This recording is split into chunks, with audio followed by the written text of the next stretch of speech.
we continue with Edgar Rice Burroughs' famous story, Tarzan of the Apes. Greystoke throws himself flat on his face. The ape lunges past. Greystoke regains his feet. The ape is faster. Greystoke is running for the hut. The great ape from one powerful leap cuts him off. It's too late. Those horrible, hairy hands are reaching for him. Greystoke turns. His face is a horrible mask of terror. He looks into those inflamed, raging eyes. Bullard voices a terrible cry. A cry dreadful to hear. He springs. The man crushes his fist into the hairy face. It serves only to infuriate the brute. The huge mouth of the ape opens. His yellow fangs gleam. Greystoke struggles futilely to escape the mighty clutch. A hot-headed clutch in the bull ape is on the man's face. It is the end. The end. Oh, there's no chance now. A shot. From where? The great ape screams with pain. Slowly the great body sags until it drops on all fours, motionless. Greystoke watches the flame go out of the great beast's eyes. With a sighing grunt, the great man-beast of the forest topples over dead. Its jaws fall open. Its eyes grow cold, glazed. For a moment, Greystoke stands in frozen horror and wonderment. Then slowly realization dawns on him. His wife had shot the brute. He whirls and staggers to the cabin. Alice. It's all right, dear. You shot him. Oh, Alice. Where's the water? Where's the water? It has got me. There, darling, there. Everything is all right. It's all over, dear. I'm safe. And the brute is dead. Oh, the beast. Now, steady now. Everything is all right. He's dead, dear. Don't get excited. Relax, Alice. You're a little hysterical, that's all. Just a little hysterical. While Greystoke is trying to soothe his wife, miles away from the little hut on the seashore, the death cry of Bolat came to the keen ears of the ape tribe. Some of the apes are grubbing at the roots of trees. Young are tumbling over each other in the clearing. Some are swinging indolently from branch to branch in search of fruit. The cry reaches their ears. All pause. All are silent for a moment. They recognize the death cry of one of their kind. As though one accord, they gather in the clearing. The females and young chatter excitedly. The males grumble. The hair on the back of their squat, powerful necks bristles. They hold a chaotic conference. One giant beast assumes command. He is Kerchak. Another male of huge proportion disputes him. In a few moments, one of the two bestial half-men will be the ruler. The other will be a torn and battered victim. The two contestants stand facing each other. The tribe makes a great circle. The greater of the apes emits a fearful cry, which echoes through the jungle to silence all within hearing distance with its ferocity. It is a challenge. With a snarl of rage and hatred, the smaller one hurls himself upon his opponent, burying his fangs deep into the other's shoulder. With a cry of rage and maddening pain, the greater ape smashes the other in the face with his open hand. Without a pause, without mercy, he's upon him again, fighting for a hold. The smaller ape is more agile. He eludes for a moment, but only for a moment. He's upon him again.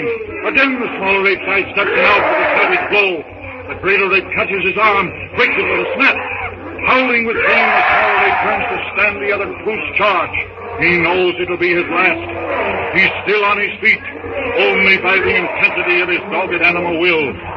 Triumphant, snarling, horrible to see, the brute advances.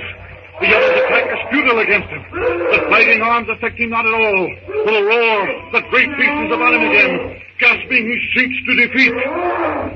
The victor picks up the battered form and hurls it to the earth again and again and again. Then, satisfied, he voices his cry of victory, telling the jungle that he is the ruler of the tribe. No one disputes his claim. The rest of the tribe resume their chattering. The new ruler is issuing his first command. He gestures, grumbles. They all understand and take to the trees after him as he starts off through the jungle on his way from whence came the dying cry of Bolat. And in the little hut that Lord and Lady Greystoke built, we find that Alice has recovered from her fright. Oh, John, John, you're alive. But it's only good fortune that you are. That was a lucky shot. Well, that was a good shot. Whether from good luck or good marksmanship. Oh, how I hate the jungle. No, now, Alice. That probably won't happen again in a million years.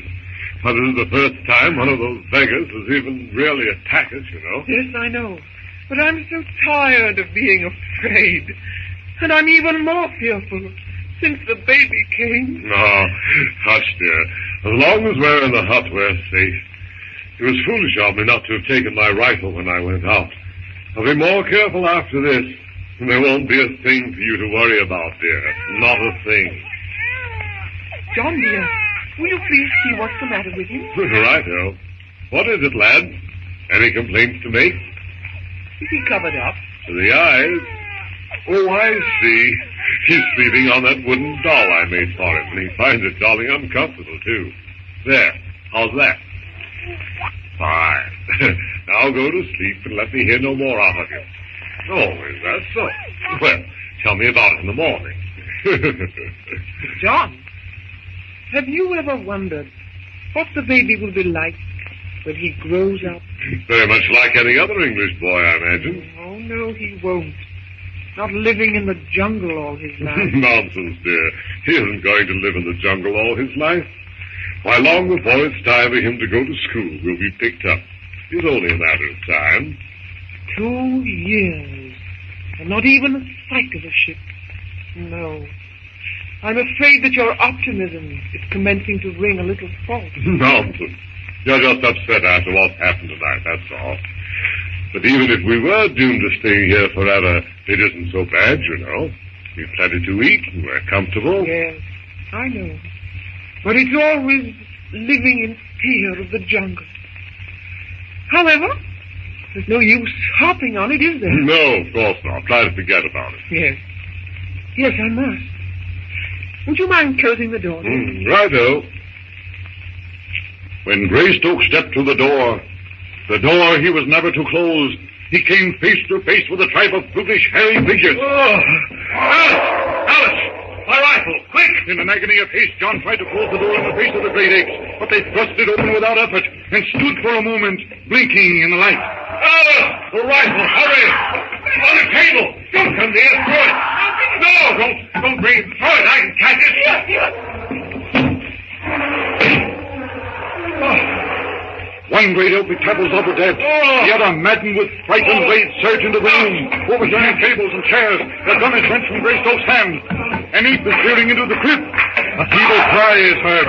Kayla, the great female ape who still clutches the body of her dead baby to her breast, lets out a cry.